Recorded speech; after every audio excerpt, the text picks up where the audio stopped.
Folks in Oakhaven swore the devil himself wouldn't marry the scarred blacksmith. They laughed when he sent for a mail-order bride, betting a month's wages she'd take one look and run. But when the afternoon train hissed to a halt, the woman who stepped off silenced the entire town. The ring of the blacksmith's hammer was the heartbeat of Oakhaven, Colorado, but the man wielding it was nothing more than a ghost to the people who lived there.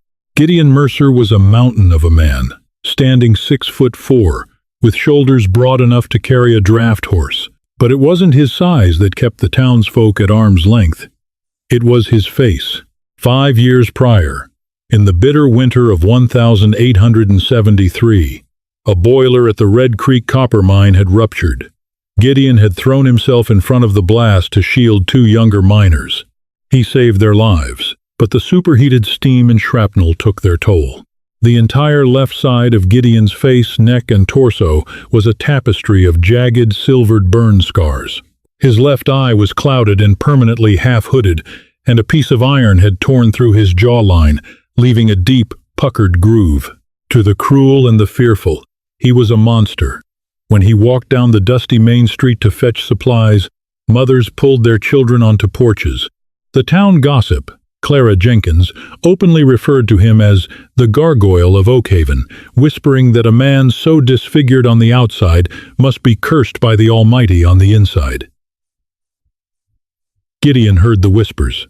He saw the averted eyes, and so he retreated entirely into the blistering heat of his forge, finding solace in the honest, unjudging iron. But iron could not cure the hollow ache of loneliness that settled into his chest when the forge fires died out at midnight. He was a man approaching 35, living in a drafty cabin behind his shop, with only a 3-legged hound named Buster for company. Driven by a quiet, desperate hope, Gideon paid for an advertisement in the Missouri Republican, a prominent newspaper in St. Louis. He wrote the words with a heavy, unpracticed hand. Colorado blacksmith, age 34, hardworking, financially secure, but bearing the physical marks of a harsh life. Seeks a wife of good character for honest companionship and marriage. Will pay travel. 2 weeks later and 1,000 miles away in St. Louis, Missouri, 31-year-old Josephine Bennett sat in the parlor of her father's crumbling estate, reading that exact newspaper. Josephine, known as Josie to her late mother, was a woman who had known a different kind of lifelong cruelty. She was, by all societal standards of the 1870s, severely obese. Weighing near 300 pounds, Josie possessed a heavy, rounded face, thick arms, and a massive frame that strained the corsets and structured dresses of the era. Her father, Thomas Bennett, a once wealthy merchant whose fortune had dried up in the Panic of 1873, viewed her as his greatest failure. In the high society parlors of St. Louis, Josie was a running joke. Cruel matrons like Mrs. Harriet Montgomery referred to her as the Bennett Behemoth. Suitors took one look at her heavy rolling gait and her thick waist, and abruptly reminded they had urgent business elsewhere. Her father's dwindling dowry wasn't enough to blind a man to her size. Josie had endured decades of snide remarks, torn dress seams, and the deep, stinging humiliation of being looked at not as a woman, but as a grotesque spectacle. When she read Gideon's advertisement, her eyes lingered on the words, bearing the physical marks of a harsh life. She did not want pity, and she certainly did not want to remain in St. Louis to watch her father drink away the last of their pennies while blaming her for being unmarriageable. She wanted a home of her own. She wanted a place where the air was clean and the expectations of polite society couldn't reach her. Josie wrote back that very evening. Her handwriting was elegant, a stark contrast to the heavy reality of her life. Mr. Mercer, I am a woman of 31 years. I must speak plainly. I am a woman of substantial girth and heavy build. I have been turned away by polite society because of my size. If you are a man who knows what it is to be judged by the eyes of strangers, perhaps we might find an understanding. I seek a quiet life, a hearth to tend, and a husband who will not look upon me with disgust. Gideon received her letter 3 weeks later. He sat by his forge, his scarred fingers gently tracing the elegant ink. Substantial girth. He figured she meant she was simply plump, perhaps sturdy enough for frontier life. He did not care if she was thick-waisted or plain. She wrote with a dignity that moved him to his core. He wrote back the next morning, enclosing a train ticket that cost him a month's earnings. Miss Bennet. Come to Oakhaven. We will be wed the day you arrive. I only pray you do not turn back when you see my face. The 14th of October, 1878, was a brisk, wind-whipped day in Oakhaven. The entire town seemed to have invented an excuse to linger around the Union Pacific train depot. The telegraph operator had let it slip that Gideon Mercer's mail-order bride was arriving on the 2 p.m. westbound train. Mayor Horatio Miller stood on the boardwalk, checking his pocket watch with a smirk. Near the watering trough, Jeb Stone, a cruel, loud-mouthed ranch hand who took pleasure in tormenting Gideon, was taking bets. $5 says she faints dead away, Jeb hollered to a group of chuckling ranch hands. Another $5 says she gets right back on the train and rides all the way to San Francisco. Gideon stood at the far end of the platform, standing as still as an oak tree. He wore his only good suit, a heavy woolsack coat that he had brushed clean of soot. His hat was pulled low over his scarred forehead, and his heart was hammering a frantic rhythm against his ribs. He gripped a small bouquet of wilting wildflowers, asters, and late-blooming sage in his massive, calloused hand. The train whistle shrieked, echoing off the canyon walls. The massive black locomotive chugged into the station, hissing steam and groaning under the weight of its iron wheels. The townsfolk grew dead silent. The conductor stepped down, placed the wooden step box on the platform, and reached a hand up to assist the passengers. A traveling salesman disembarked, then a young couple, and then Josephine Bennet appeared in the doorway of the passenger car. A collective gasp swept through the crowd. Clara Jenkins actually dropped her parasol in the dirt. Josie was massive. The long journey had taken a toll on her. Her dark traveling dress, though well-made, clung tightly to the rolls of her stomach and the heavy width of her hips. Her face was flushed, her breathing slightly labored as she looked down at the steep steps. She took up nearly the entire width of the train door. Jeb Stone let out a low, mocking whistle. "Good Lord Almighty," he muttered loudly. He didn't order a bride, he ordered a whole herd. A ripple of cruel laughter snaked through the crowd. Josie froze on the top step, the color draining from her face. She heard the laughter. She saw the pointed fingers. Her chest tightened with the familiar, suffocating panic she thought she had left behind in St. Louis. It's the same here, she thought, tears prickling her eyes. It's exactly the same. But then the crowd parted. Gideon Mercer stepped forward. As he moved into the sunlight, he took off his hat. The afternoon light fell unforgivingly upon his face. The twisted, melted skin, the milky eye, the ruined jaw. Josie gasped, her hand flying to her mouth. She had expected a scar, perhaps a saber cut or a missing finger. She had not expected a face so violently rearranged by tragedy. For a terrible, suspended second, the two outcasts stared at each other, the scarred giant and the obese bride. The town held its breath, waiting for the inevitable disaster, waiting for her to scream, or for him to turn away in shame. Gideon looked at her heavy frame, realizing the true meaning of her letter. And in her wide, frightened eyes, he saw the exact same terror that lived inside him every single day, the terror of being monstrous. He didn't turn away. Instead, Gideon walked right up to the wooden step box. He ignored Jeb Stone. He ignored the mayor. He looked up at Josie, his good eye soft and steady, and extended his massive, scarred hand. "Miss Bennet?" Gideon's voice was a deep, gravelly rumble, like stones grinding in a riverbed. "I'm Gideon. Welcome to Oakhaven." Josie looked down at his outstretched hand. It was burned, heavily calloused, and missing the tip of the pinky finger, but it was steady. Swallowing the lump in her throat, she reached out and placed her plump, soft hand into his. "Thank you, Mr. Mercer," she whispered. With surprising gentleness, Gideon supported her heavy weight as she stepped awkwardly down onto the platform. When her feet hit the boards, he didn't let go of her hand. He offered her the wilting bouquet of wildflowers. Josie took them, her heart fluttering. "They are beautiful," she said, though they were half crushed from his nervous grip. "My wagon is this way," Gideon said, turning his back on the gawking townsfolk. He escorted her through the crowd, his sheer size and the fierce protective set of his ruined jaw forcing the mocking townspeople to step aside in silence. They were married an hour later in the parlor of Reverend Thomas Finch, who hurried through the vows with nervous, darting eyes.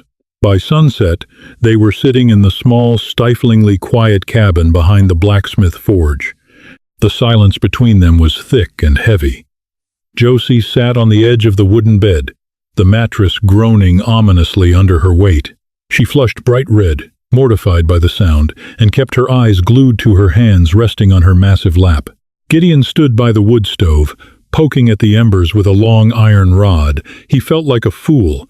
What right did he have to bring this woman out here? "I reckon the bed is sturdy enough," Gideon finally muttered, not looking at her. "I built the frame from solid oak."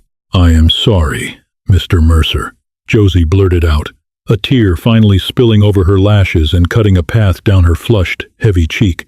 I warned you in my letter, but I know it is a shock. If you wish to send me back, I will understand. I am too much of a burden." Gideon froze, the iron poker hovering over the coals. He slowly turned his scarred face toward her. "Send you back?" he repeated, his voice low. He walked over and pulled up a wooden chair, sitting down so he was eye level with her. "Josie, look at me." She hesitated, then raised her eyes to his ruined face. "When I walk down the street, children cry," Gideon said softly. "Men cross to the other side to avoid looking at me. I brought you here hoping you could look past this." He gestured to his ruined skin. "You think I have the right to judge you for taking up a little more space in the world?" Josie let out a wet, breathless laugh. "It is a lot more space, Gideon." A small, crooked smile pulled at the unscarred side of his mouth. "More to hold on to then. You stay, Josephine. This is your home now, if you want it." The truce was made, but the real world outside the cabin doors was not so forgiving. 2 days later, Josie decided to visit the Oak Haven General Store to buy flour and sugar for baking. She wanted to prove she could be a good wife. The bell chimed as she squeezed her wide frame through the narrow door of the mercantile. The conversation inside died instantly. Clara Jenkins was at the counter, and lounging by the Cracker Barrel was Jeb Stone. Jeb spat a stream of tobacco juice into a spittoon, intentionally splashing it near the hem of Josie's dress.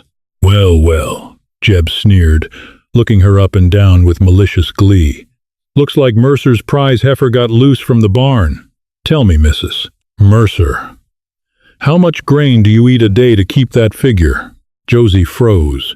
The familiar, crushing weight of public humiliation descended upon her. She felt her face burn, her chest heaving. In St. Louis, she would have dropped her head, cried, and fled. But as she stood there, trembling, she remembered the way Gideon had looked at her in the cabin. "You stay, Josephine. This is your home now." Josie slowly turned her large body toward Jeb Stone. She didn't lower her head. "I eat enough to sustain my strength, sir," Josie said, her voice shaking but remarkably loud. "Strength enough to know that a man who mocks a woman to make himself feel tall is the smallest creature in God's creation." Clara Jenkins gasped. Jeb's face turned violently red, his sneer dropping into a snarl. He pushed off the barrel, taking a menacing step toward her. "You listen to me, you fat cow." Before Jeb could finish, the heavy wooden door of the mercantile was violently kicked open, slamming so hard against the wall that a display of tin cups rattled to the floor. Gideon stood in the doorway, blocking out the sun, his leather blacksmith apron still on, a massive iron tongs gripped loosely in his right hand. His scarred face was twisted in a look of absolute, terrifying fury. The suffocating silence in the mercantile was broken only by the heavy, rhythmic thud of Gideon's boots against the floorboards. He did not rush. He moved with the slow, deliberate certainty of an avalanche. The iron tongs in his right hand sparked faintly where they scraped against a nail in the floor. Jeb Stone's malicious bravado evaporated in an instant. He took a stumbling step backward, his back hitting the cracker barrel. Clara Jenkins pressed herself flat against the counter, her hands clamped over her mouth. Gideon stopped 2 feet from Jeb.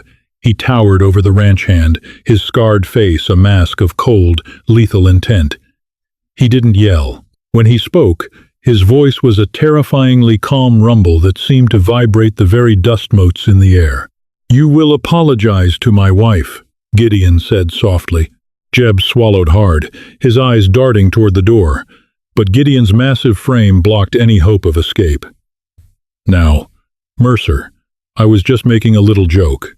Faster than a striking rattlesnake, Gideon's left hand shot out, grabbing a fistful of Jeb's wool shirt and hoisting him onto his tiptoes. The iron tongs in Gideon's right hand clamped down on the thick rim of the wooden cracker barrel beside them. With a sharp twist of his massive wrist, Gideon splintered the solid oak with a loud crack, snapping a 2-inch thick stave like a dry twig.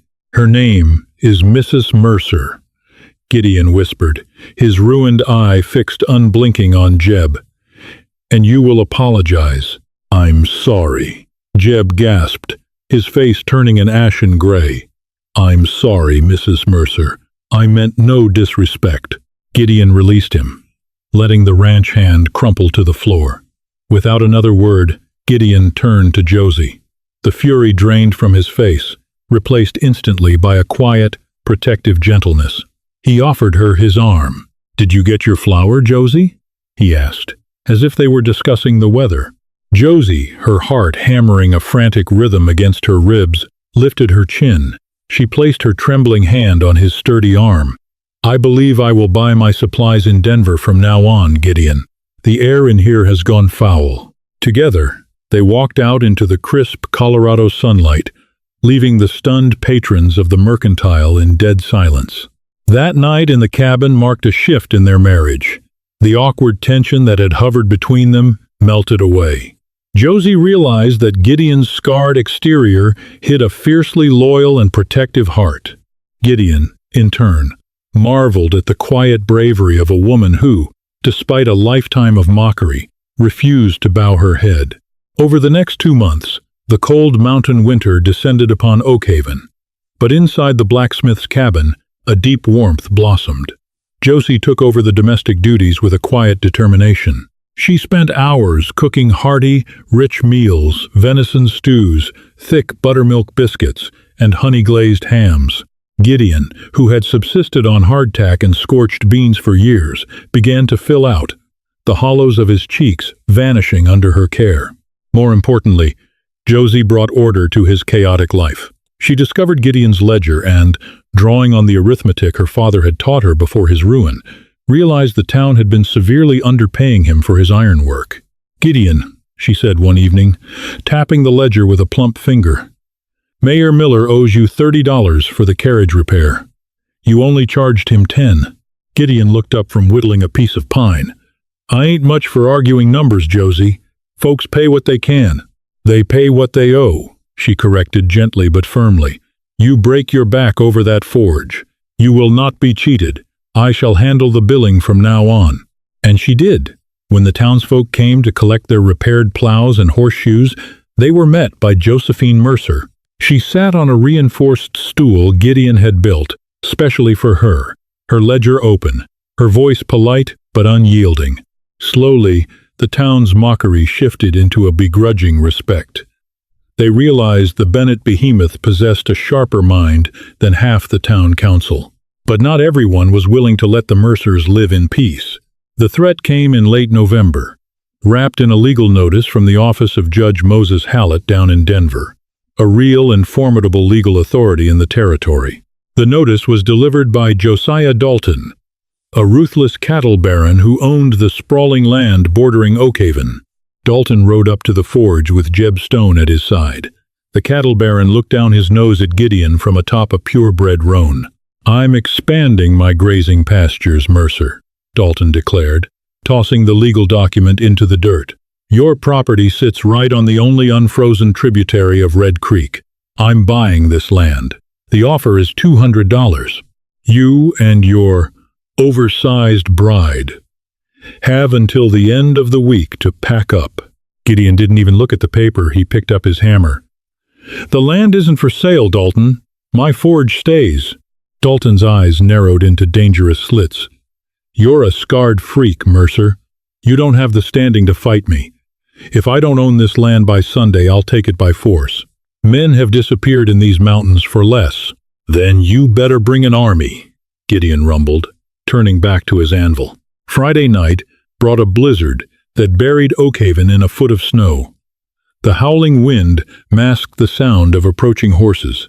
Josie was awake, reading by the glow of the wood stove, when she smelled it. Smoke. Not the familiar metallic tang of the coal forge, but the acrid, choking scent of burning pine. "Gideon!" she shouted, shaking his broad shoulder. Gideon bolted upright. He grabbed his trousers and his heavy Colt single-action army revolver from the nightstand, kicking open the cabin door. Outside, the blacksmith shop was engulfed in flames. 3 men on horseback were tossing kerosene lanterns against the dry wooden walls of the forge. Jeb Stone was among them, laughing maniacally as the fire licked the roof. "Put it out, freak!" Jeb hollered over the roaring wind. Gideon fired a warning shot into the air, charging through the snowdrift toward the men.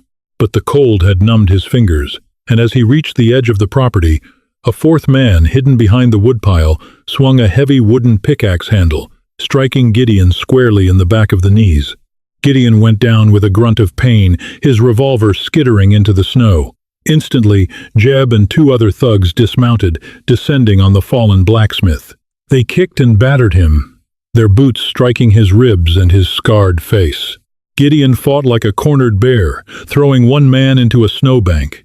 But the sheer numbers and the surprise attack were overwhelming him. From the doorway of the cabin, Josie watched her husband falling under the brutal assault. A primal, terrifying roar tore from her throat. She did not freeze. She did not weep. She looked around frantically, and her eyes locked onto Gideon's heaviest forging sledgehammer, resting against the porch railing. It weighed 20 pounds, a tool most men needed 2 hands to swing. Josie grabbed the heavy oak handle. The adrenaline of pure, unadulterated terror and love surged through her heavy frame. She possessed a mass that society mocked, but tonight, that mass was her greatest weapon.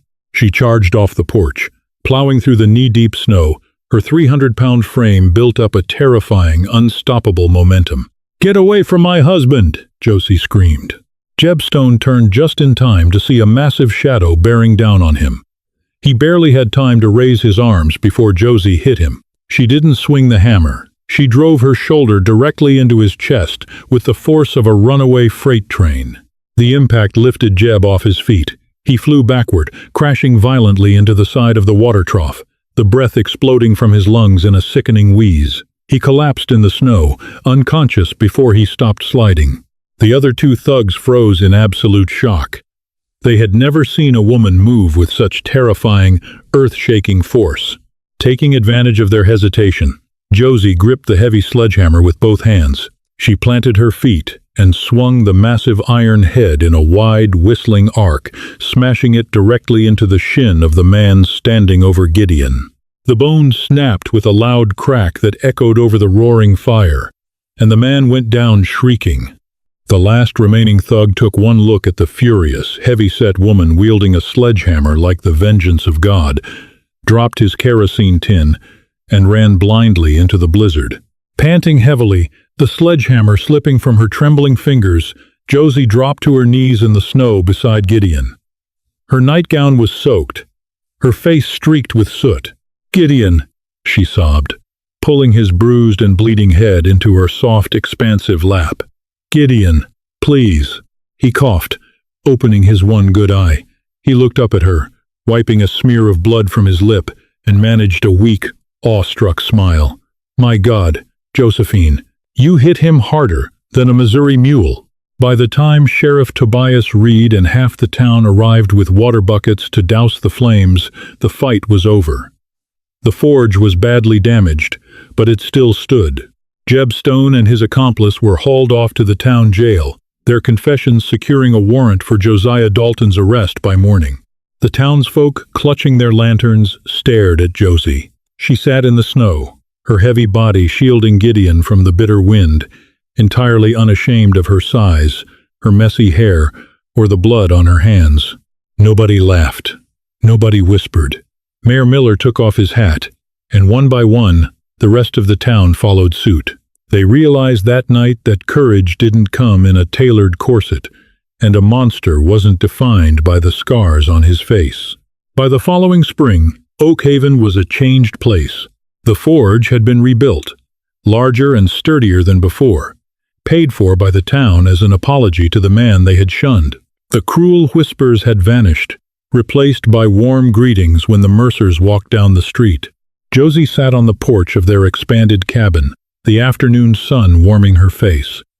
She was still a woman of substantial girth, but she carried herself with the regal confidence of a queen.